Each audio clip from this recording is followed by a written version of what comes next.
சிறியதொரு வர்த்தக விளம்பர இடைவெளியை தொடர்ந்து நாங்கள் மீண்டும் வியாழன் வணக்கம் நேத்ரா நிகழ்ச்சியின் வாயிலாக இணைந்திருக்கின்றோம். முதலாவது சிறப்பு நேர்காணல் பகுதியோடு நாங்கள் இணைந்திருக்கின்றோம். நேற்றைய தினம் விநாயகர் சதுர்த்தி இலங்கையின் பல பாகங்களிலும் வெகு விமர்சையாக கொண்டாடப்பட்டது. விநாயக பெருமானுடைய பிறந்த நாள் என்றும் வரலாற்று கதைகளும் சொல்லப்படுகின்றது. எந்த ஒரு செயலினையும் ஆரம்பிக்கின்ற பொழுது விக்கணங்களை தீர்க்கும் விநாயக பெருமானை வணங்கி செய்கின்ற பொழுது அதன் மீது பெறப்படுகின்ற அந்த வெற்றிகள் மிக சீக்கிரத்தில் கைகூடி வரும் என்பதற்காகவும் நாங்கள் விநாயக பெருமானை வணங்குவதாக இருக்கின்றோம். இலங்கையை பொறுத்த மட்டிலே ஏனைய மதத்தவர்களும் விநாயகரை வழிபடுவதை நாங்கள் ஆங்காங்கே காணக்கூடியதாகவும் இருக்கின்றது. சரி, இது தொடர்பான விவரங்களை, குறிப்பாக விநாயகர் சதுர்த்தி தொடர்பான விவரங்களை நாங்கள் இன்றைய தினம் ஒரு அதிதியிடமிருந்து நாங்கள் கேட்டு தெரிந்து கொள்ளப் போகின்றோம். இன்றைய தினம் எங்களோடு இணைந்திருக்கின்றார் வத்தலை ஹேக்கித்தை ஸ்ரீ சிவசுப்பிரமணிய சுவாமி தேவஸ்தானத்தின் பிரதம சிவாச்சாரியார் சிவஸ்ரீ யோகீஸ்வர சுபாஸ்கர குருக்கள் எங்களோடு இணைந்திருக்கின்றார். வணக்கம் ஐயா. வணக்கம். அப்படி இருக்கிறீங்க ஐயா? நல்லா இருப்பேன். சரி, எம்மில் அநேகருக்கு இந்த விநாயகர் வழிபாடு தொடர்பான விவரங்கள் அறிந்திருக்கக்கூடும். குறிப்பாக சகோதர மொழிகளை பொறுத்த மட்டிலே அவர்கள் கணதையோ என்று மிகவும் செல்லமாகவும் பக்தியோடும் வழிபடக்கூடிய ஒரு கடவுளாக விநாயகர் பெருமான் இருக்கின்றார். அவருடைய பிறந்த தினமாகவும் வரலாற்று ரீதியாக சொல்லப்படுகின்ற நேற்றைய தினம் விநாயகர் சதுர்த்தி ஆரம்பிக்கப்படுது. இந்த விநாயகர் சதுர்த்தி தொடர்பான ஒரு விரிவுரையோடு நாங்கள் இன்றைய நேர்காணல் பகுதியை ஆரம்பிக்கிறோம் ஐயா. வணக்கம்.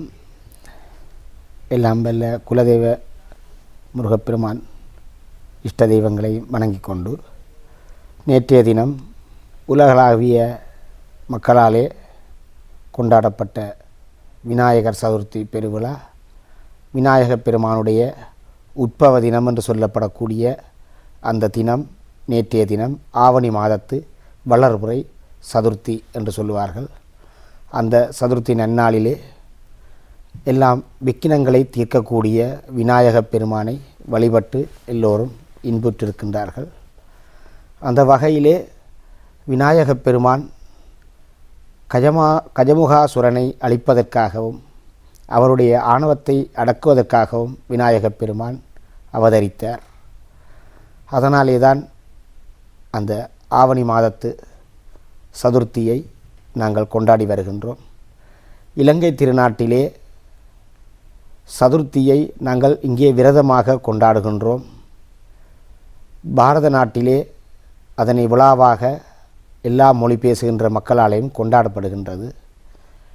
இங்கே எங்களுடைய நாட்டிலே சகோதர மொழி மக்களாலேயும் இந்த விநாயகப் பெருமானுடைய மகிமையை விரதத்தை அனுஷ்டிக்கின்றார்கள். விரதங்களிலே மிகவும் இலகுவானதும் மிகவும் ஒரு பொருத்தமானதும் பக்குவமானதும் விரதம் என்று சொல்லப்படுகின்றது இந்த விநாயகர் சதுர்த்தி விரதம். நாங்கள் எந்த காரியங்களையும் ஆற்றுகின்ற பொழுது விக்கினங்களை தீர்க்கவல்ல விநாயகப் பெருமானை வணங்கித்தான் எந்த ஒரு காரியங்களையும் நாங்கள் தொடங்குகின்றோம். எங்களுடைய சமயத்திலே முழுமுதற் கடவுளாக கொள்ளப்படக்கூடியவர் விநாயகப் பெருமான். ஆகவே விநாயகப் பெருமானை வணங்கித்தான் நாங்கள் 5 முறை தலையிலே அவரை குட்டி கும்பிட வேண்டும். நாங்கள் ஏனென்று சொன்னால் எங்கள் மூலாதாரம், சுவாதிஷ்டானம், மணிபூரகம், அநாகதம், விசுத்தா, ஆத்ஞா என்று சொல்லப்படுகின்ற 6 ஆதாரங்களிலும் இங்கே நாங்கள் தலையிலே குட்டி கும்பிடுகின்ற பொழுது எங்களுக்கு ஒரு புத்துணர்ச்சியை ஏற்படக்கூடியதாக இருக்கின்றது. விநாயகப் பெருமானை நினைத்து 5 தடவைகள் குட்டி வழிபாடுகளை ஆரம்பிக்க வேண்டும். விநாயகர் சதுர்த்தி 12 மாதங்களிலும் 2 பட்சமாக வருகின்றது. வளர்புறையும் வருகின்றது, தேய்புறையிலும் வருகின்றது. அதனாலே தான் அந்த சதுர்த்தியை நாங்கள் கொண்டாடி வருகின்றோம். விரதம் அனுஷ்டிக்கின்றார்கள். விநாயகப் பெருமானுடைய சதுர்த்தியை அந்த விரதத்தை அனுஷ்டிக்கின்ற பொழுது எல்லா காரியங்களும் சித்தியாகும் என்கின்றது எங்களுடைய ஐதீகம். கந்தபுராண கலாச்சாரங்களிலும் விநாயகருடைய மகிமைகளை சொல்லப்பட்டிருக்கின்றது. அதேபோல் விநாயக புராணத்திலும் விநாயகருடைய அவதாரங்கள், விநாயகருடைய எப்படி வணங்குவது என்கின்ற முறைகள் எல்லாம் சொல்லப்பட்டிருக்கின்றது. எங்களுடைய ஆகமங்களிலேயும் சுப்ரவேத ஆகமம், பாதுல ஆகமத்திலெல்லாம் விநாயகப் பெருமானுடைய வழிபாடுகளை மிக அழகாக சொல்லியிருக்கின்றார்கள். அதேபோல் சமய குரவர்களாலும் விநாயகப் பெருமானுடைய புகழை பாடியிருக்கின்றார்கள். திருப்புகளிலே விநாயகப் பெருமானுக்கு ஒரே ஒரு திருப்புகள் விநாயகப் பெருமானை பாடியிருக்கின்றார் அருணகிரிநாதர். ஆகவே இப்படிப்பட்ட விநாயகப் பெருமானுடைய அவதாரம் அந்த ஆவணி மாதத்து வளர்புரை சதுர்த்தி. அதேபோல ஆவணி மாதத்திலே வரக்கூடிய தேய்பிறை சதுர்த்தியும் முக்கியத்துவம் வாய்ந்தது. மாசி மாதத்திலே வரக்கூடிய தேய்பிறை சதுர்த்தியும் முக்கியத்துவம் வாய்ந்தது. அதேபோல் சதுர்த்தியும் செவ்வாய்க்கிழமையும் சேர்ந்து வந்தால் மிகவும் விசேஷமானதாக இருக்கும். ஏனென்று சொன்னால் அங்காரகன் வழிபட்டது விநாயகப் பெருமானை. அதனாலே தான் செவ்வாய்க்கிழமைகளும் சதுர்த்தியும் சேர்ந்து வந்தால் மிகவும் முக்கியத்துவம் வாய்ந்ததாகவும் நல்ல பலன்களை அதிகமாக தரக்கூடிய தினமாகவும் அந்த செவ்வாய்க்கிழமையும் சதுர்த்தி நாளும் சேர்ந்து வருகின்றதுனாலே கொண்டாடப்படுகின்றது. ஆகவே இந்த ஆவணி மாதத்து சதுர்த்தி எங்களுடைய இலங்கை திருநாட்டிலே எல்லா மக்களாலேயும் நேற்றைய தினம் மிக சிறப்பான முறையிலே வழிபாடுகளை ஆற்றியிருக்கின்றார்கள். விரதம் அனுஷ்டித்து அவருக்கு அருகம்புல் மாலை சாத்தி அந்த வழிபாடுகளை பல ஆலயங்களிலே செய்து விநாயகப் பெருமானை ஊர்வலமாக வீதியுலாவாக பண்ணியிருக்கின்றார்கள். பெருந்திரளான மக்கள் கொண்டாடி விநாயகர் சதுர்த்தியை பொறுத்த மட்டிலே வேறு தெய்வங்களை வழிபடுவதையும் பார்க்க எந்த ஒரு விடயங்களையும் செயற்பாடுகளையும் ஆரம்பிக்கும் முன்பதாக விநாயகப் பெருமானை வணங்கிவிட்டு ஆரம்பிக்க வேண்டும் என்ற ஒரு ஐதீகம் இருக்கின்றது. இதற்கு முக்கியமான காரணம் என்ன? காரணம் என்னவென்று சொன்னால் விநாயகப் பெருமான் எங்களுக்கு எல்லா விக்கினங்களையும் போக்கக்கூடியவர், எளிதிலே வரங்களை கொடுக்கக்கூடியவர். அவரை வணங்குவது ஒரு விளையாட்டாகவே இருக்கும். என்று சொன்னால் அவர் இலகுவிலே பலனை தரக்கூடியவர். அது மட்டுமல்ல, அவரை நாங்கள் இலகுவாக அவரை ஒரு மஞ்சள் மாவிலே பிடித்து வைக்கலாம், ஒரு மண்ணினாலே செய்து வைக்கலாம். ஆகவே நாங்கள் வணங்குவதற்கு சிரமப்பட தேவையில்லை. இப்போ ஆஞ்சநேயரை பிடிக்க முடியாது, முருகனை பிடிக்க முடியாது. ஆனால் விநாயகரை மஞ்சளினாலே பிடிக்கலாம், சாணத்தினாலே பிடிக்கலாம். அப்போ நாங்கள் எந்த இடத்திலே இருந்தாலும் அவர் அந்த இடத்திற்கு எளிமையாக வரக்கூடியவர் விநாயகப் பெருமான். அதனாலே தான் அவரை வணங்குவது மிக சுலபமாக இருக்கின்றது. ஆனால் நாங்கள் அவரை வணங்குகின்ற பொழுது அவர் எங்களுக்கு நிறைய நற்பலன்களை தரக்கூடியவர் விநாயகப் பெருமான். அதனாலே அந்த இலகுவாக வழிபாடுகளை ஆற்றலாம். அவரை ஒரு மஞ்சள் மாவினாலே சாணினாலே பிடித்து வைத்தால், ஒரு அருகம்புல்லை சாத்தி விட்டால் அந்த அவருக்குரிய தேவாரத்தை நாங்கள் படித்து விட்டோம்னு சொன்னால் விநாயகப் பெருமான் எங்களுக்கு நிச்சயமாக காட்சி தருவார், நல்லதுகளை செய்வார். அந்த ஐதீகம் இலகுவிலே வழிபடக்கூடிய தெய்வம் என்று சொன்னால் விநாயகப் பெருமான். அதனாலே தான் எல்லோரும் விநாயகப் பெருமானை முதலிலே வணங்கி எந்த காரியத்தை மாற்றுகின்ற தன்மை எங்களுடைய சமயத்திலே இருக்கின்றது. ஒவ்வொரு தெய்வங்களுடைய விழாக்கள் அல்லது விரதங்கள், பூஜை வழிபாடுகள் என்பது ஒவ்வொன்றிலிருந்து வேறுபடுகின்றது. குறிப்பாக இந்த விநாயகர் சதுர்த்தியினுடைய வழிபாட்டு முறைகள் எவ்வாறு அமைப்பிடுகின்றது?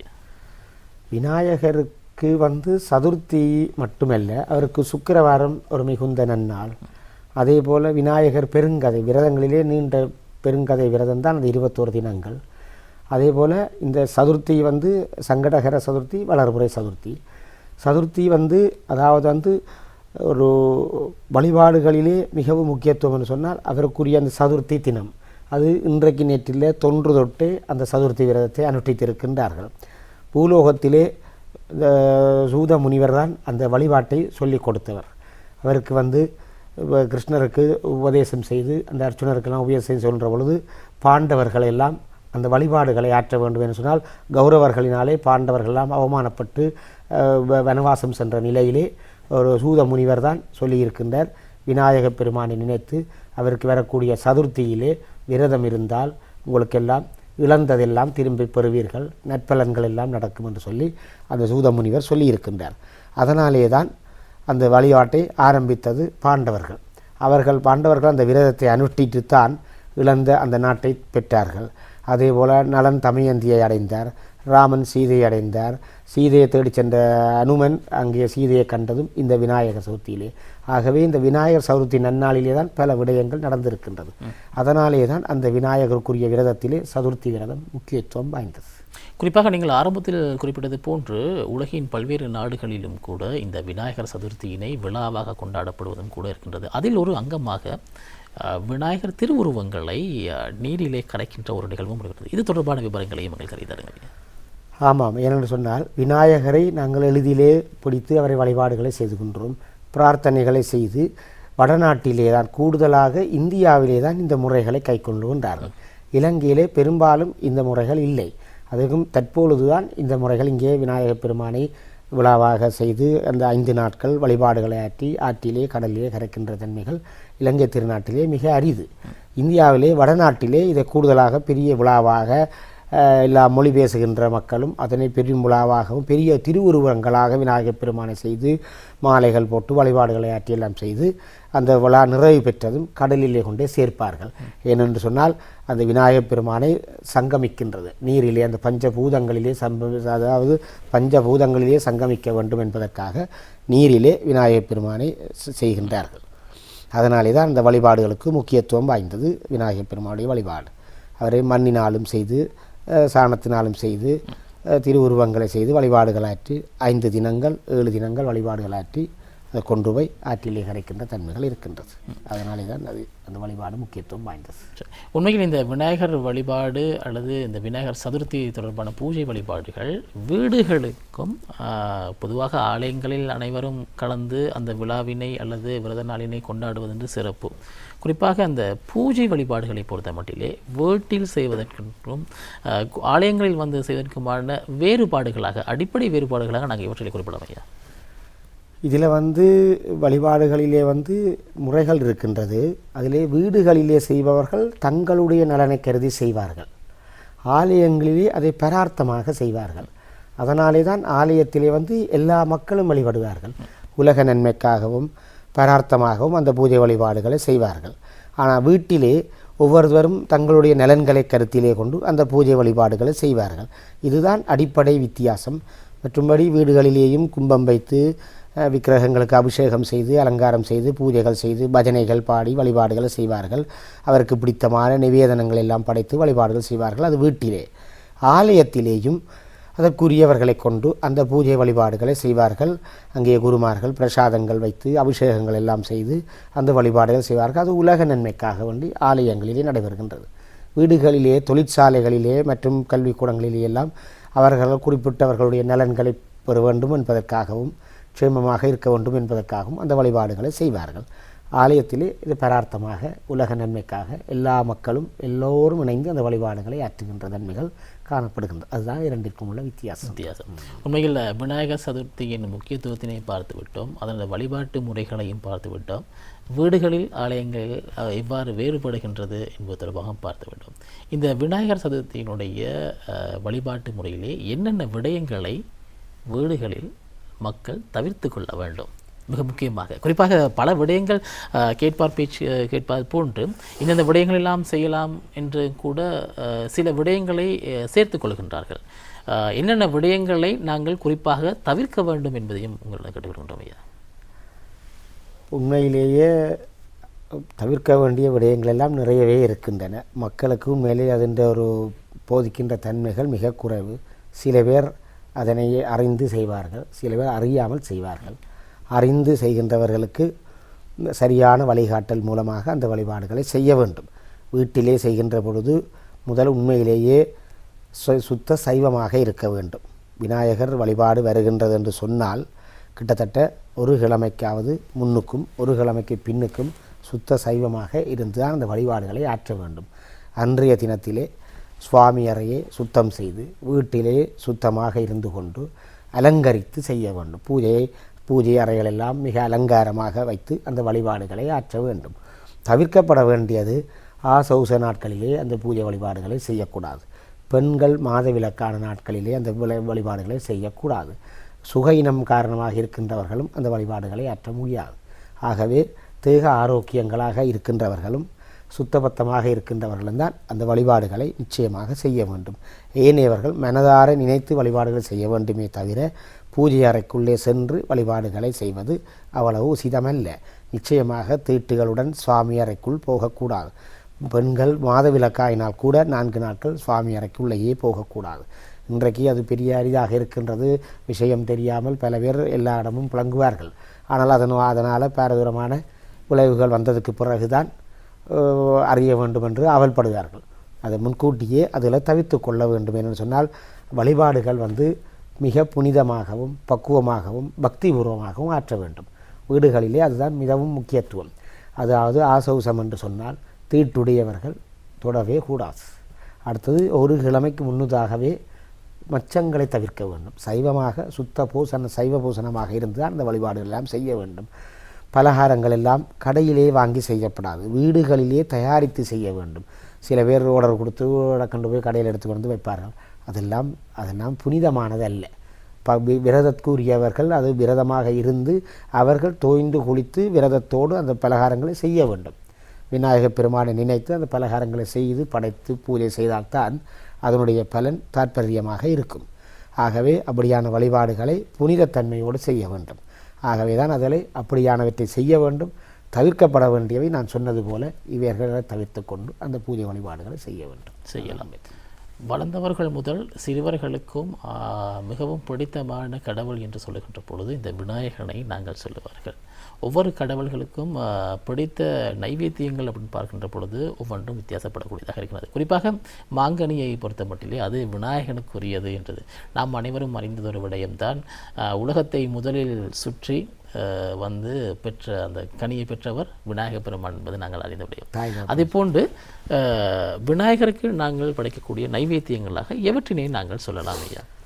அவருக்கு பிடித்தமான நைவேத்தியங்கள் 21 வகைகள் இருக்கின்றன. மோதகம், அவல், கொழுக்கட்டை, அப்பம், எள்ளுருண்டை, பிட்டு, இப்படி 21 வகைகள் அந்த பிரசாதங்கள் இருக்கின்றன. அவற்றையெல்லாம் செய்யணும். கடலை இப்படியான அவல், கடலை, சுண்டலும், அரிசி, கொழுக்கட்டை என்றெல்லாம் சொல்லப்பட்டிருக்கின்றது பாடல்களிலே. அவருக்கு பிடித்தமான அந்த 21 வகை நைவேத்தியங்கள் நிச்சயமாக செய்ய வேண்டும். அதிலுமே அவருக்கு மிகவும் பிடித்தமானது மோதகம், கொழுக்கட்டை என்று சொல்வார்கள். அதைத்தான் அவரை பானை வயிறு படைத்தவர்னு சொல்வார்கள். மோதகத்தை சாப்பிட்டு தான் பெரிய வயிறு விநாயகப் பெருமான்.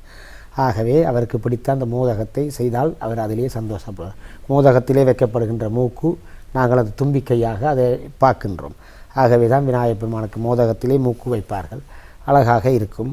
எவ்வளவோ விதமாக அந்த டிசைனாக மோதகத்தை செய்வார்கள். மிகவும் இனிப்பு, அவருக்கு இனிப்பு என்று சொன்னால் விநாயகப் பெருமானுக்கு பிடிக்கும். ஆகவே தான் அந்த இனிப்பான பண்டங்களை நாங்கள் நிவேதனம் செய்ய வேண்டும். விநாயகர் சொல்லின சிறுவர் முதல் பெரியவர்கள் வரை விநாயகப் பெருமானை அடையாளம் காண்பது சுலபம். அவர் யானை முகத்தை உடையவர், பூதமான உடம்பை பொறுத்தவர், 2 கால்கள் மனிதமாக. விநாயகப் பெருமானை வழிபடுகின்ற பொழுது பல தன்மைகளை கொள்ளக்கூடியதாக இருக்கும். அதாவது அவர் ஒரு மிருக வடிவிலே இருக்கின்றார், பூதகணங்களுக்கு அதிபதியாக இருக்கின்றார், தேவர்களுக்கு அதிபதியாக இருக்கின்றார். ஆகவே தான் விநாயகரை வழிபடுகின்ற பொழுது எங்களுக்கு எல்லா விதத்திலும் ஏற்படக்கூடிய பயங்களை போக்கக்கூடியவர் விநாயகப் பெருமான். அதனாலே தான் சிறுவர்கள் முதல் பெரியவர்களை விநாயகப் பெருமானை சுலபமாக வழிபாடுகின்றார்கள். ஏன்னால் யானை முகத்தை உடையவர். அதனாலே தான் அவரை யானையை பார்த்தால் தெரியும், எங்களுக்கு பிடிக்கும். யானையை பார்க்கின்ற பொழுது பிடிக்கும். சிறியவர்களோ யானை என்று சொன்னால் உடனே என்ன செய்வார்கள்? வெகு நேரம் நின்று பார்ப்பார்கள். ஏனென்று சொன்னால் அவருடைய முகம் அப்படியானது. அதே போல் பிள்ளையாருக்கு யானை முகம் தானே. அப்போ பிள்ளையார் அனைவருக்குமே பிடிக்கும், சிறியவர்கள் முதல் பெரியவர்கள் வரை. வழிபாட்டுக்கும் ஈஸியானவர், அருளையும் நிறையவே தரக்கூடியவர் விநாயகப் பெருமான். சரி ரசிகர்களே, விநாயகர் சதுர்த்தி நேற்றைய தினம் கொண்டாடப்பட்டிருந்தது. அது தொடர்பான பல்வேறு விடயங்களை இன்றைய தினம் எங்களுடைய அதிதி வத்தலை ஹெகித்தை ஸ்ரீ சிவசுப்பிரமணிய சுவாமி தேவஸ்தானத்தின் பிரதம சிவாச்சாரியார் சிவஸ்ரீ யோகீஸ்வர சுபாஸ்கர குருக்கர்களிடமிருந்து நாங்கள் கேட்டறிந்திருந்தோம். நிச்சயமாக உங்களுக்கும் பயனுடையதாக அமைந்திருக்கும் என்று நம்புகின்றோம். குருக்கள் அவர்களுக்கு எங்களுடைய மனமார்ந்த நன்றிகளை இந்த வழியில் தெரிவித்துக் கொள்கின்றோம். நன்றி ஐயா. சரி ரசிகர்களே, வியாழன் வணக்கம் நேத்திரா நிகழ்ச்சியின் 2வது அம்சம் வர காத்திருக்கின்றது. அழகியதொரு பாடலை தொடர்ந்து நாங்கள் மீண்டும் இணைந்து கொள்வோம்.